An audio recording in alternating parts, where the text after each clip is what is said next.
अब इफ का ही एक कैटेगरी है या फिर एक पार्ट कह सकते हैं, that is nested if. Nested if का मतलब क्या है, जहां पे इफ के अंदर इफ आ जाए, मतलब अगर के अंदर अगर आ जाए, मतलब एक से ज्यादा कंडीशंस हो जाए। इफ ब्लॉक में क्या था, एक कंडीशन एक स्टेटमेंट। मैं फिर दिखाता चलूं, इफ ब्लॉक में क्या था कि एक कंडीशन और एक स्टेटमेंट, अगर तो वो कंडीशन ट्रू है तो स्टेटमेंट प्रिंट हो जाए, दैट्स इट, इतना सा काम था। ठीक है, अब जो नेस्टेड इफ है ना, उसमें एक से ज्यादा कंडीशंस होंगी पर स्टेटमेंट एक ही होगी।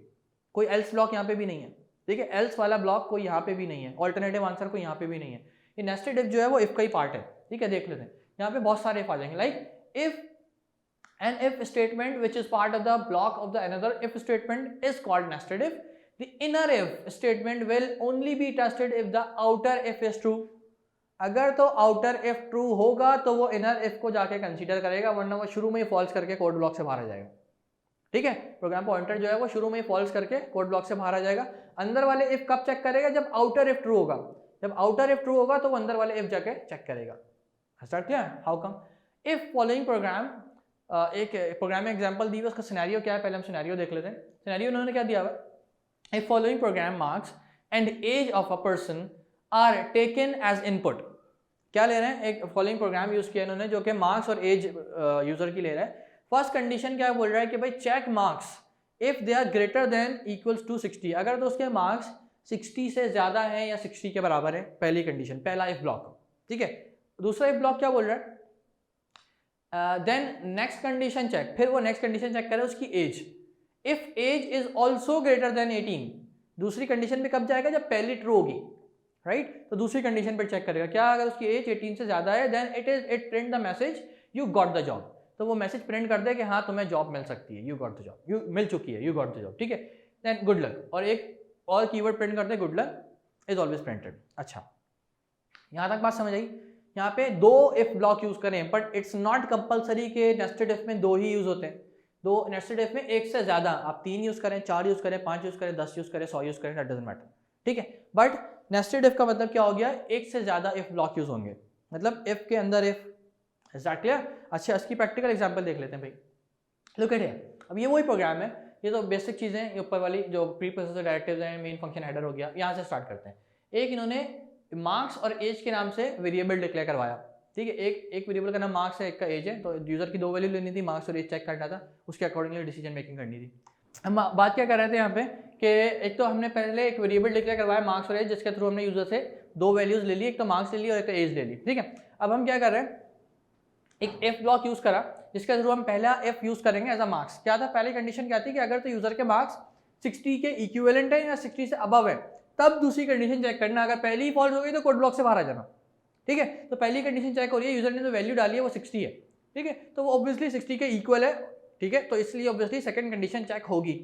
अब पहला कोड ब्लॉक ट्रू हो गया तो सेकंड कोड ब्लॉक पे जाएगा प्रोग्राम। अब सेकंड कोड ब्लॉक उसके अंदर यूज होगा। ठीक है, क्या है second code block, if age is greater than and equals to 18।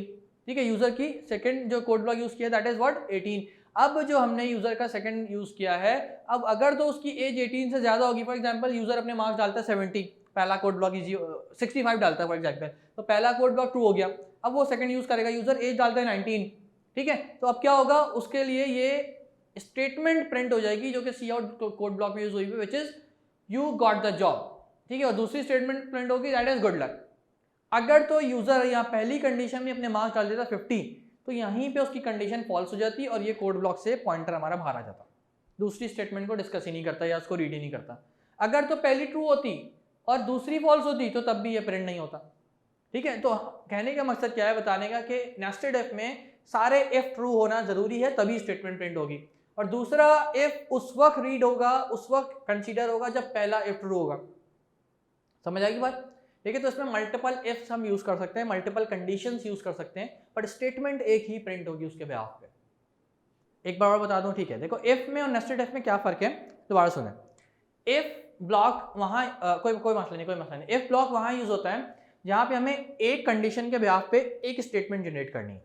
ठीक है, जैसे कि मैंने क्या एग्जांपल दी थी आपको, if it will be raining tomorrow then I will not go to school. ठीक है, अगर तो वो कंडीशन फॉल्स हो गई, मतलब बारिश हुई नहीं, तो वो कोड ब्लॉक से बाहर आ जाएगा, उस स्टेटमेंट को कंसीडर ही नहीं करेगा। नेस्टेड इफ का मतलब क्या, जहां पे बहुत सारे इफ हो, मतलब एक से ज्यादा इफ हो, और पहला इफ ट्रू होगा तो दूसरा इफ चेक करेगा, वो दूसरा इफ ट्रू होगा तो तीसरा इफ चेक करेगा। अगर तो सारे इफ ट्रू होंगे तभी वो स्टेटमेंट प्रिंट करवाएगा, वरना स्टेटमेंट प्रिंट नहीं होगी। फॉर एग्जाम्पल मैंने दो इफ यूज कर लिए, if it will be raining tomorrow and my van will come then I will go to school. तो अगर पहला स्टेटमेंट ट्रू हो गई, if it will be raining tomorrow, बारिश हो गई कल, स्टेटमेंट ट्रू है। दूसरी मैंने स्टेटमेंट क्या लगाई थी, my van will not come, sorry, ठीक है, तो मेरी वैन आ गई, तो इसका मतलब है दूसरी स्टेटमेंट क्या हुई, फॉल्स हो गई, तो अब यहाँ पे स्टेटमेंट प्रिंट नहीं होगी, मुझे स्कूल जाना पड़ेगा। समझ आ रही है मेरी बात? तो जहाँ दोनों इफ ट्रू होंगे तभी नेस्टेड इफ की स्टेटमेंट प्रिंट होगी, वरना स्टेटमेंट प्रिंट नहीं होगी। जैसे कि यहाँ वाली एग्जांपल में दोबारा डिस्कस करके बता दूं आपको कि यूजर के मार्क्स 60 से अबव होंगे और उसकी एज 60 से अबव होगी तभी उसको जॉब मिलेगी। बेशक उसकी मार्क्स 60 से अबव हो, एज 18 से कम हो, तो उसको जॉब नहीं मिलेगी। Is that clear now?